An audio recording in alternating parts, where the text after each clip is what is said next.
Ja bi Odžak kao naseljeno mjesto i okolna sela proglasio, odnosno stavio najveću crnu tačku za Srbe u bivšoj BiH, a posebno u Posavini. Priča o opštini Odžak je na neki način i priča o Bosni i Hercegovini, ali i podjednako preslikana priča o stradanju Srba u Hrvatskoj.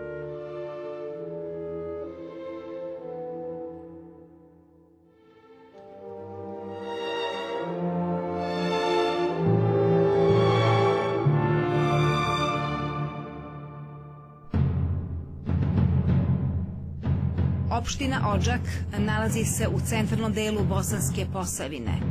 Reka Sava je prirodna granica Bosne i Hercegovine sa Hrvatskom. Opština Odžak bila je jedna od prvih opština u Bosni i Hercegovini u kojoj su 1992. godine na samom početku građanskog rata Srbi bili odvođeni u logore.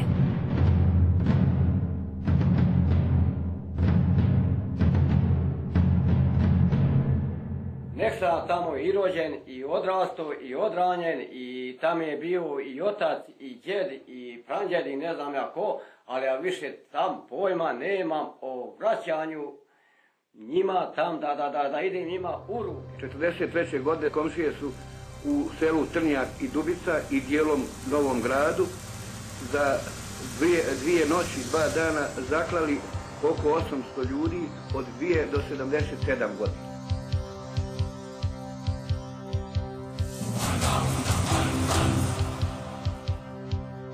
Vidiš svako selo, to je bilo milina, užas, katastrofa, korov, sve.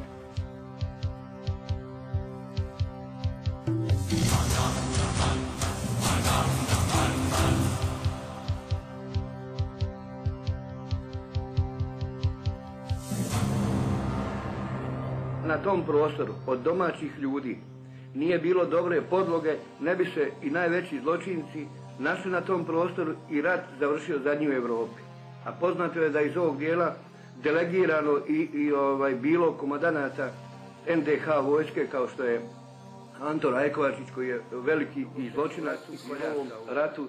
Narod, Srbi sa ovog kraja su preživjeli golgote, stavljani u logori, dnevno po 800 ljudi iz komšijskih sela su došli da pokolju svoje komšije, a njihovi unuci su u ovom ratu stavili preko 1300 ljudi u logor na tom prostoru.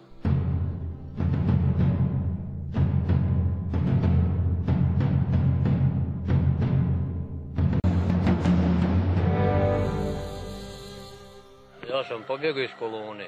Taj prijatelj što me izvukao. Ja sam došao do njegove kuće. Od tada sam pobjegao u šumu. Bio sam 2 mjeseca i 13 dana. 18 kila sam ovršao.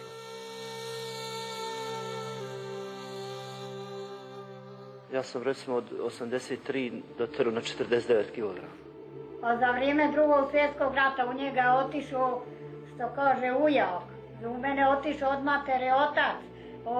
Otac moj proganjan u Njemačkoj je bio 3 godine u logoru. Nema više pojma. Znači uvijek ide tradicija da neko od nas nastrada.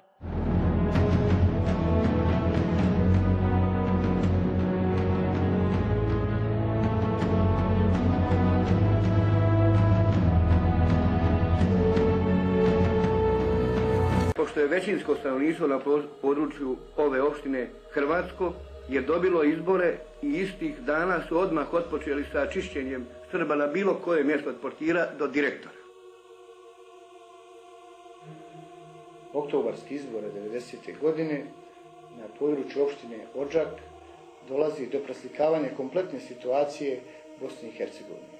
Hrvati i muslimani počinju da likuju pobjedom svojih nacionalnih partija, a to se manifestuje na području opštine organizovanjem raznoraznih svadbi i svatova, poturanjem šahovnica Srbima pod nosove i hodanjem hrvatskih svatova kroz srpska sela, gdje nije bilo nikakve veze ni o kakvim svadbama, već namjernog provociranja srpskog naroda, što se pokazalo, a i obistinilo na kraju, da je s tim počeo rat.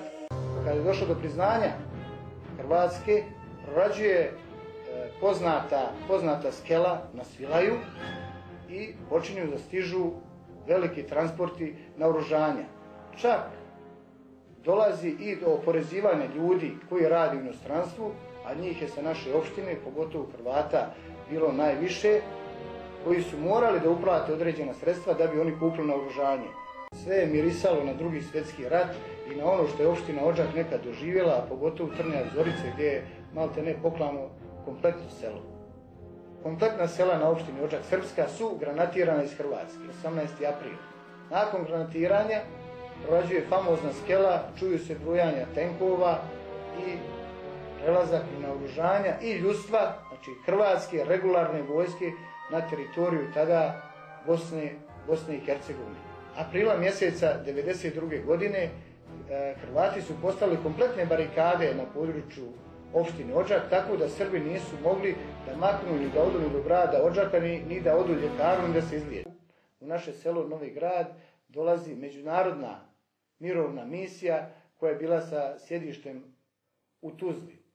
Cilj međunarodne misije je bio podvala Hrvata koji su ih nazvali i normalno sproveli do sela u Novi Grad da dokažu da se Novi Grad i srpska sela na opštini ne granatiraju iz Hrvatske, nego da se granatiraju iz susjedne opštine Šamac sa srpske strane.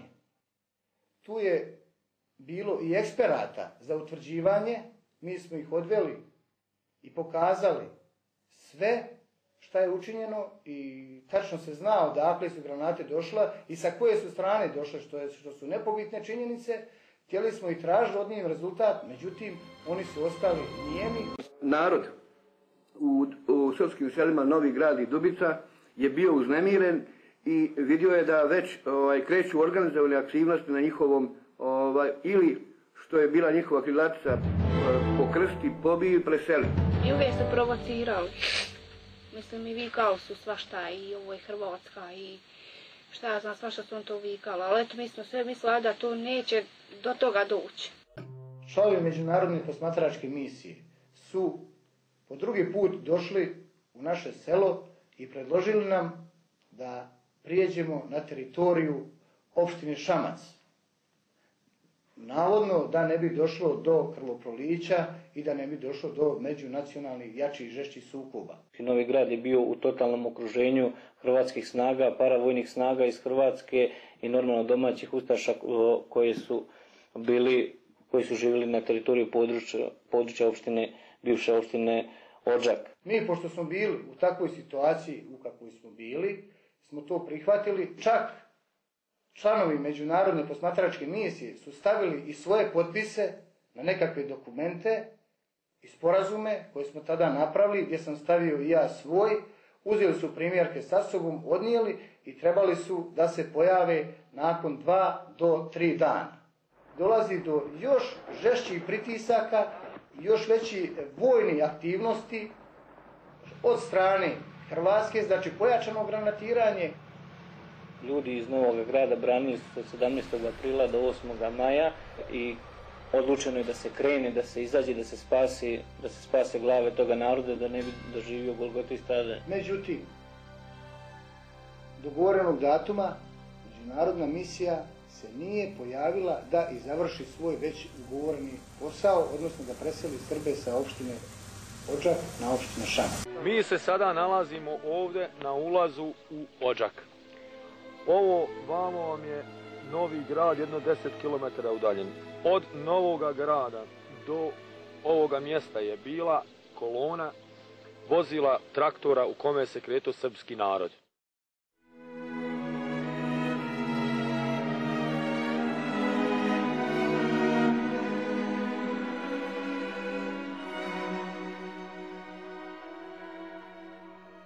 Traktore, auta su na ovu poljanu ovdje u ovu žicu skrenuli, a nas, ljude, mladiće, djecu, žene su odveli u logor u Odžak.